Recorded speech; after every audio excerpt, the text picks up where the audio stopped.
Esta es la historia de uno de los tantos protagonistas de la Revolución Mexicana que se van olvidando en la memoria del tiempo. El general Jesús Alba, hombre de pocas palabras, fuerte, se cuenta que era capaz de cargar un toro sobre su espalda. Fue integrante del ejército de la División del Norte que comandaba Pancho Villa, a quien acompañó en sus momentos de grandeza y aún de derrota. Fue amigo de las balas enemigas hasta que una de ellas le traiciona. Un general que por su lealtad al Centauro del Norte y también a su audacia y a su astucia, pues se le brindará el privilegio de ser general de las Fuerzas Revolucionarias de la División del Norte y que también lo colocarán en un lugar muy especial de la historia de nuestro estado.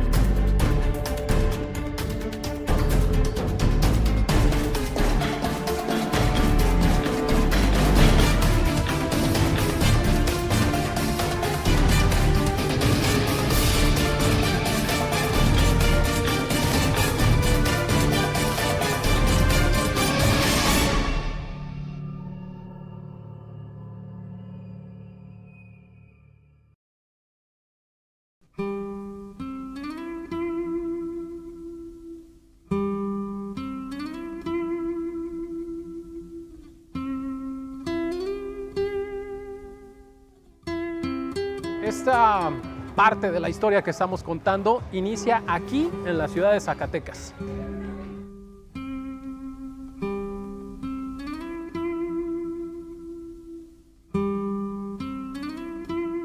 Jesús H. Alba era un bravo soldado, uno de los dorados de Villa, quien muy pronto se ganó la confianza del Centauro del Norte, al grado de ganarse el título de general de brigada, que será confirmado más tarde por la Secretaría de la Defensa Nacional. Pero Jesús H. Alba no solamente era conocido por sus grandes hazañas en el combate, sino también en sus hazañas de rescate. Era un soldado muy generoso con sus compañeros que cuando los veía en conflictos, pues los apoyaba.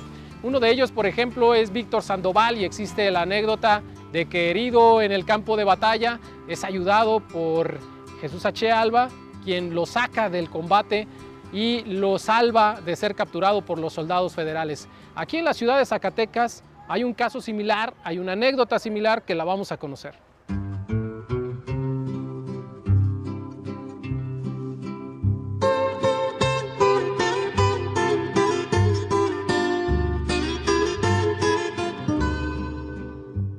Este combate se caracterizó principalmente por la cantidad de muertos que había por todas partes en la ciudad de Zacatecas.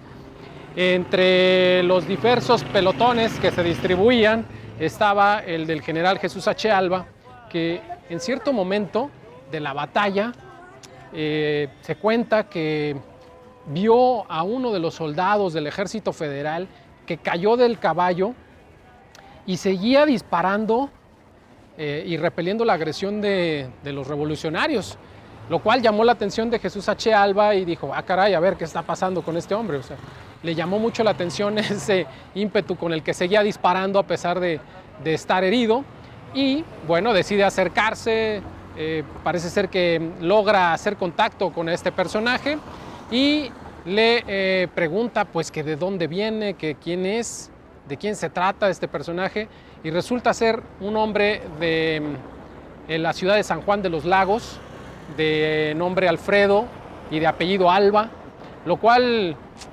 coincidentemente le genera curiosidad, ya que pues el apellido del general, y pues resulta al final de cuentas que son parientes de ahí de los Altos de Jalisco, y decide perdonarle la vida, así como se le perdonará la vida a muchos soldados federales que fueron reclutados en Leva y capturados en esta guerra de la toma de Zacatecas.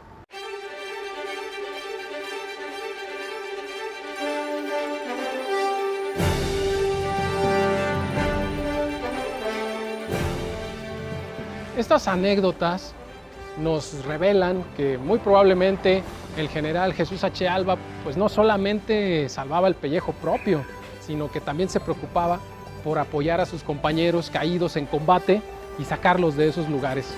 Lo cual nos hace pensar que este par de anécdotas que hemos contado en este programa, pues no son hechos aislados, sino que era una costumbre que él tenía de ver por los demás. Y pues era un asunto de los revolucionarios, me imagino, que no solamente se limita al general, sino que quizá muchos de los soldados en ese momento lo hacían.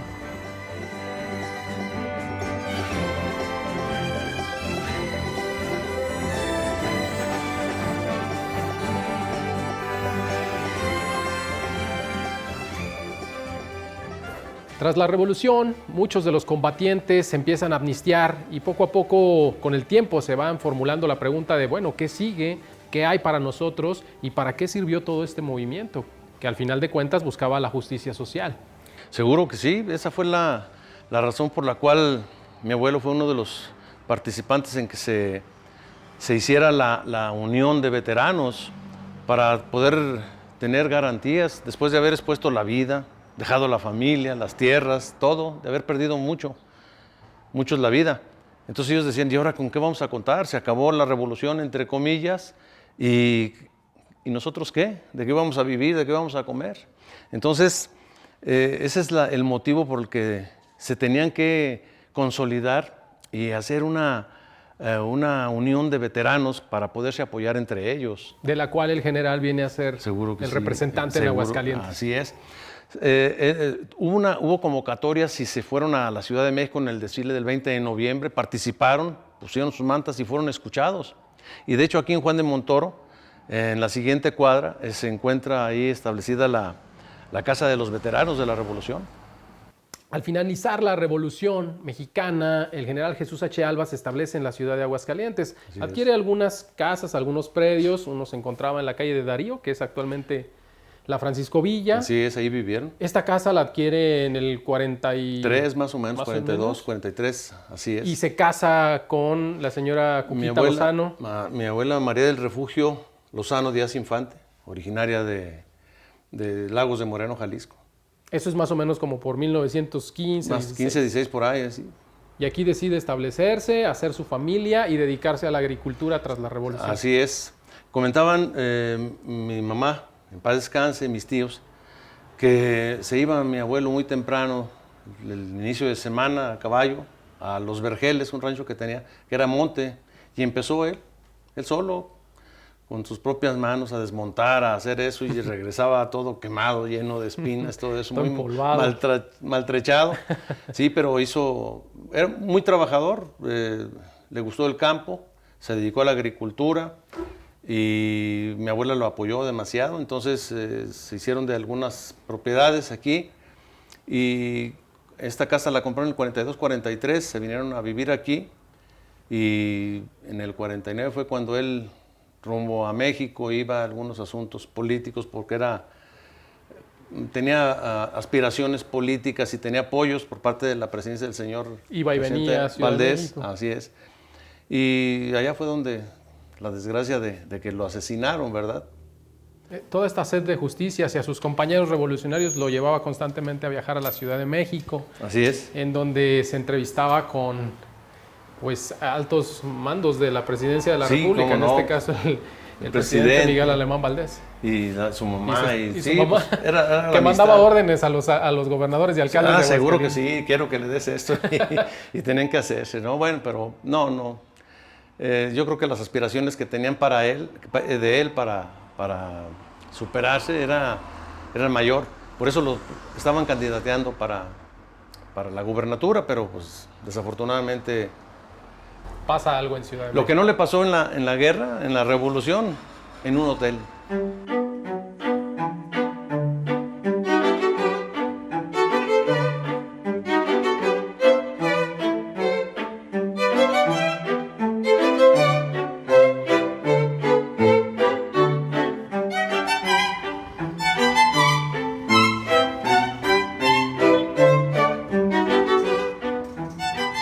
Hola, Daniel, ¿cómo estás? Mucho gusto. Bienvenidos, esta es su casa, bienvenidos. Este es el MIDE. Museo Interactivo de Economía, adelante. Gracias.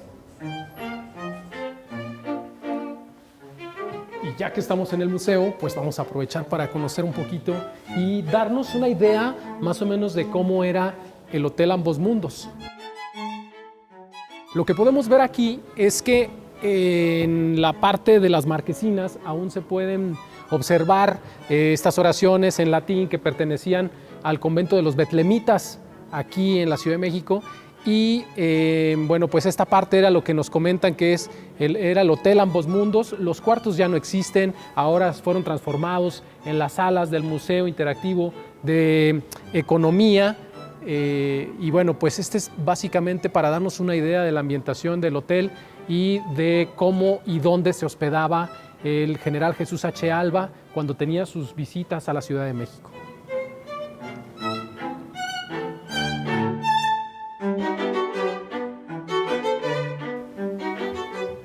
Almacenes El Águila, accesorías que había que se ven por la parte de la calle de Bolívar. Se cuenta que una noche de la nada aparecen tres tipos que vienen de la calle de Bolívar, que esta era la entrada del Hotel Ambos Mundos, y preguntan al recepcionista si les puede prestar dinero, le piden dinero, pero parece ser que hay un testimonio no oficial que señala que venían alcoholizados. El recepcionista se niega, los manda por un tubo y estos tres personajes deciden regresar a la calle para que uno de ellos, que es el que supuestamente viene más alcoholizado, pues tome aire.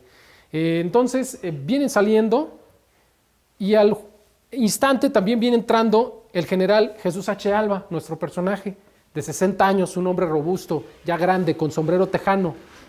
Mientras que los otros personajes vienen saliendo. Uno de ellos lo empuja, haciéndose el chistoso, pero muy fuerte, de tal manera que lo derriba más o menos en esta zona. El sombrero del general cae también, se incorpora, se lo coloca, empieza a recriminar pues, la actitud de estos tres personajes y uno de ellos saca una pistola y lo apunta, lo señala directamente y hace una primer descarga. Dispara, es herido el general Jesús H. Alba, pero como puede saca también su arma y responde la agresión. Uno de ellos cae porque le pega directamente en el corazón y muere en el momento, pero los demás siguen disparando de tal forma que el general también termina cayendo en el piso. El recepcionista llama rapidísimo a la ambulancia porque ve los dos cuerpos tendidos y dos más individuos que se han dado a la fuga. Eso es lo que sucede en ese momento y es lo que sucede en un lugar como este, aquí en el Hotel Ambos Mundos, un día 17 de enero, pero del año de 1949. Ahí muere el general Jesús H. Alba en este crimen que en los posteriores días y en los posteriores años y hasta la fecha no se ha podido esclarecer.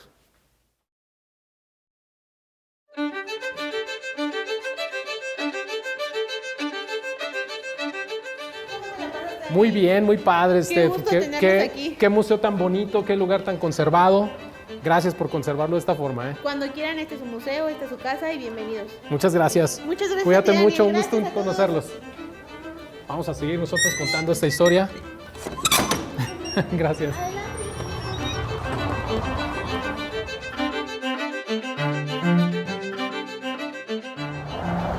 Es asombroso cómo el crimen artero que sucede aquí en el convento de betlemitas, en el Hotel Ambos Mundos, se complica porque la prensa dirá al día siguiente que se trata de un pleito entre borrachos. De esa manera lo va a resumir y van a cerrar el caso.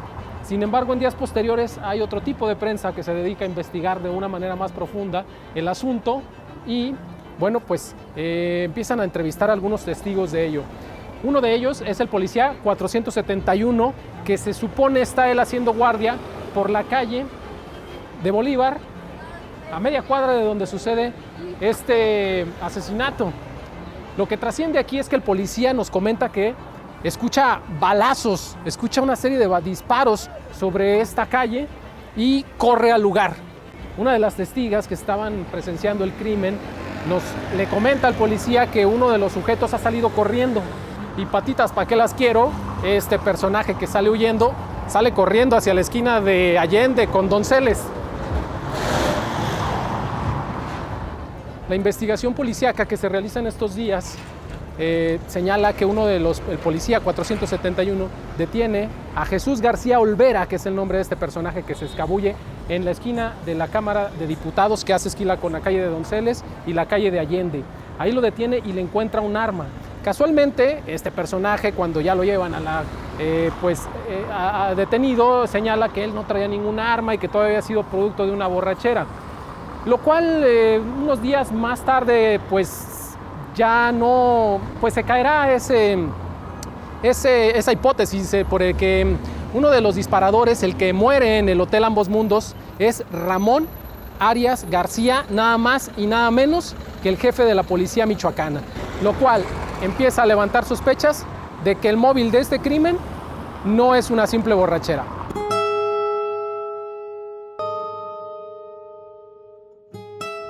Mientras se determina el misterio de qué móvil es, de qué se trata este asesinato, el cuerpo de Jesús H. Alba es llevado inmediatamente al hospital de Durango y Monterrey, en la colonia Roma, aquí muy cerca en la Ciudad de México, en donde al tratar de recibir los primeros auxilios, lamentablemente pierde la vida, fallece. Era complicado para los médicos, presentaba 4 balazos en la zona pélvica, que era una operación bastante complicada y ya estaba algo desangrado. Finalmente fallece y el cuerpo permanece resguardado por la Secretaría de la Defensa Nacional, quien se ocupará de irle realizando honores en cada estación de cada ciudad del trayecto de Ciudad de México hacia la ciudad de Aguascalientes, a donde nos vamos porque allá continúa nuestra historia.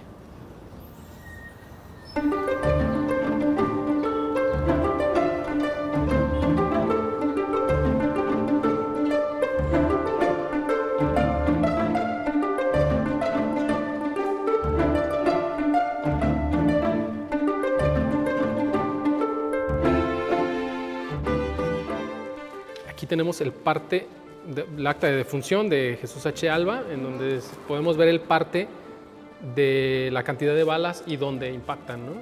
Bueno, nada más menciona que muere por heridas de proyectil de arma de fuego en el vientre, penetrantes en el vientre y a consecuencia de anemia aguda, o sea, se desangró.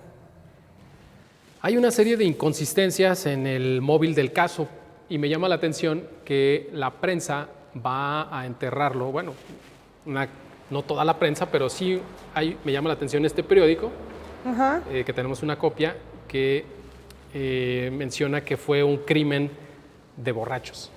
Sí. Y ahí lo deja. Entonces, esta versión de que andaban borrachos se cae con el testimonio de Joaquín García, que es el policía de 54 años que lo detiene.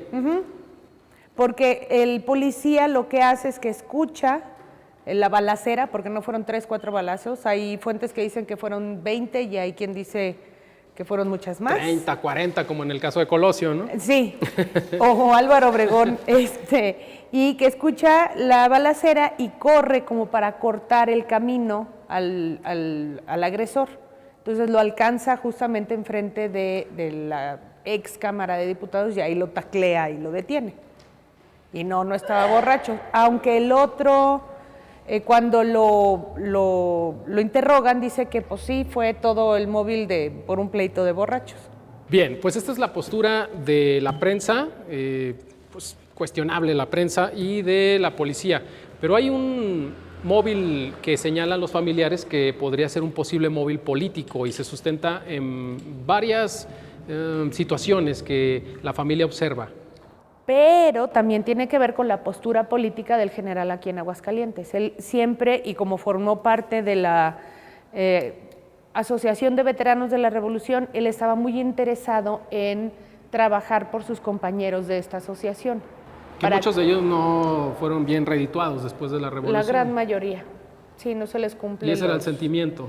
Sí.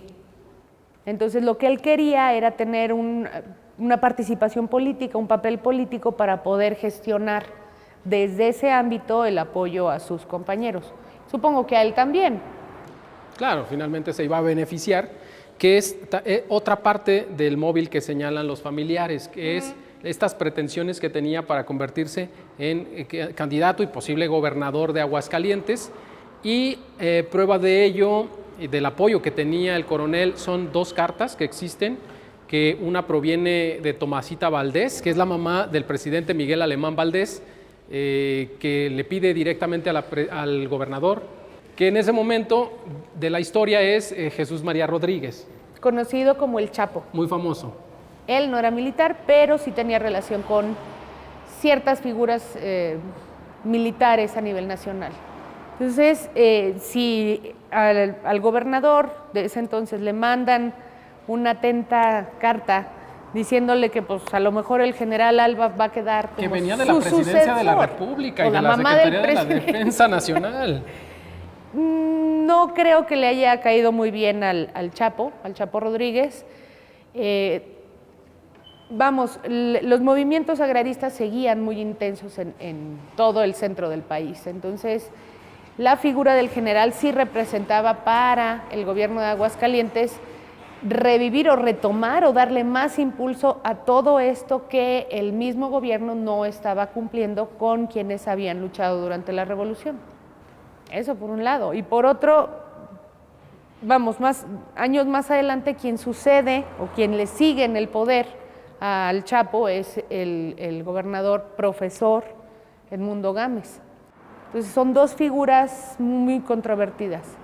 El Chapo, el general, y el sucesor, que a la postre también muere en condiciones muy extrañas. Eso y un suceso que también está ahí, que es Jesús María Rodríguez le envía al coronel a unos de sus terrenos, de los que tenía aquí en Aguascalientes, les envía unos paracaidistas para que le quiten ese terreno. Sin embargo, el coronel va y se queja al gobierno del estado, va directamente a la oficina del gobernador con Jesús María Rodríguez y se caldean los ánimos, ahí se da una discusión muy álgida. Wow. Puede ser también otro de los motivos que pudieran tomarse en cuenta aquí en esta historia. Pues ya son en muchas esta líneas de acción. Que pues se puede pensar coincidencia de borrachos, móvil político. Me lo he hecho porque me puso una pistola en la cabeza. Puede ser cualquiera, ¿eh? La de los borrachos yo no me la creo. Pues ahí está. Este crimen que pareciera no tener fin, en los días posteriores se va a cerrar el caso totalmente, no hay más investigaciones, ya no trasciende nada, se le da carpetazo y no queda más que la justicia que pudiera generar la historia. Así es. Que es la justicia social. De hecho. La justicia del pueblo. Así es. Bueno, pues ahí está, júzguelo usted mismo, ahí están los documentos hablándonos.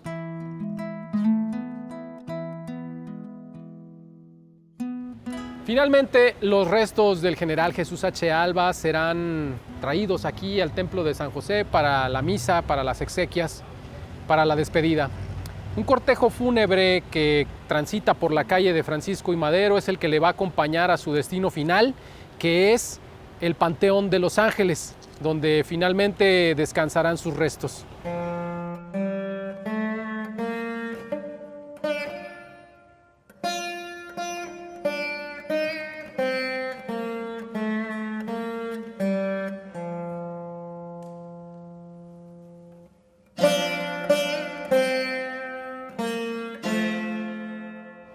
Y es así como llegamos al final de la historia de este personaje, de uno de los personajes adoptados de este estado de Aguascalientes, combatiente de la revolución, idealista, una persona que lucha por los derechos, por las libertades de los mexicanos y finalmente comparte este final trágico con uno de los más grandes líderes de este ejército de la División del Norte, que es Pancho Villa.